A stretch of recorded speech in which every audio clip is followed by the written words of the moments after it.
আপনি নিশ্চয়ই টুসি, আর লোকে আমাকে ডাকে মৃদুল বলে। কেন মৃদু লজ্জাহীন বলে? মা বাবা আকিকা করে আমার এই নাম রেখেছেন। ও, আপনার আকিকা করা হয়েছে? জি। তা কি দিয়ে করা হয়েছে? ছাগল দিয়ে। ও, স্বভাবটা তাই একটু এরকম না? জি। তা মৃদুল সাহেব, আমি আপনার জন্য কি করতে পারি?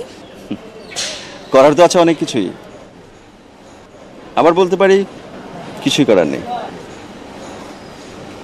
আপনি কি চান বলুন তো? কথাটা আমাকে আবার বলতে হচ্ছে। চাওয়ার আছে অনেক কিছুই, আবার বলতে পারি যে কিছুই চাওয়ার নেই। ভনিতা না করে বলুন আপনি আসলে কি চান। চাইলে দেবেন? সেটা পরের ব্যাপার, আগে বলুন। আমি আসলে কিচ্ছু চাই না। তাহলে? আমি শুধু একটা কথা বলতে এসেছি। কি কথা? কথাটা শোনার পর গ্যাসের চুলোর মতো দপ করে আপনার চোখ দুটো জ্বলে উঠতে পারে, আপনার মেজাজটা হয়ে যেতে পারে করলার মতো তেতো, নিউজ প্রিন্ট কাগজের মতো ফরফর করে ছিঁড়ে ফেলতে ইচ্ছে করতে পারে আমার মাথার চুলগুলো, কিন্তু সিনেমার নায়িকাদের মতো ঠাস করে একটা চড়ও বসিয়ে দিতে পারেন আমার গালে। আমার ক্লাসের সময় হয়ে যাচ্ছে। দুঃখিত, আমি আর মাত্র একটা মিনিট সময়, কোনো উদ্দেশ্য নয়, স্রেফ মন চাইলো বলে, স্রেফ ভালো লাগবে বলে কেউ যদি কাউকে কিছু দিতে চায় সেটাকে ফিরিয়ে দেওয়া উচিত। আপনি কি আমাকে কিছু দিতে চান? জি। তাহলে দিন।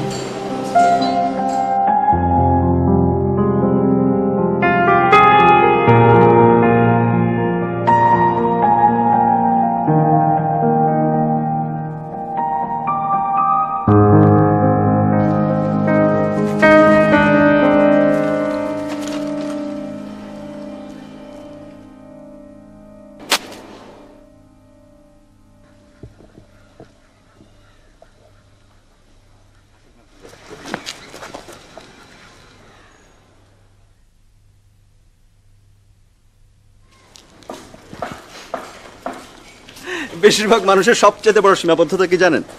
সে যার উপর রাগ করে তাকে কিছুই বলতে পারে না। রাগটা প্রকাশ করে নিতান্তই নিরীহ কোনো একটা জিনিসের উপর। এই যেমন দাম্পত্য কলহ। দাম্পত্য কলহে স্বামী স্ত্রীরা নিজেদের হাড় না ভেঙে কাঁচের গ্লাস ভাঙে। ক্ষমতার ভাগাভাগিতে এক দল আরেক দলের মাথা না ভেঙে বাস ভাঙে, ট্রাক ভাঙে। জমির ভাগাভাগিতে এক দল আরেক দলকে না কুপিয়ে জমি কুপিয়ে নষ্ট করে ফেলে। এই যেমন আপনি আমার উপর রাগ করে আমাকে না ছুঁড়ে ফেলে দিয়ে ফুলগুলো ছুঁড়ে ফেলে দিলেন। জানেন, এই ফুলগুলোতে অনেক ভালোবাসা ছিল। ভালোবাসা ছুঁড়ে ফেলে দিলে ভালোবাসার কষ্ট হয়। ভালোবাসা ছুঁড়ে ফেলে দেবেন না প্লিজ। তাই না?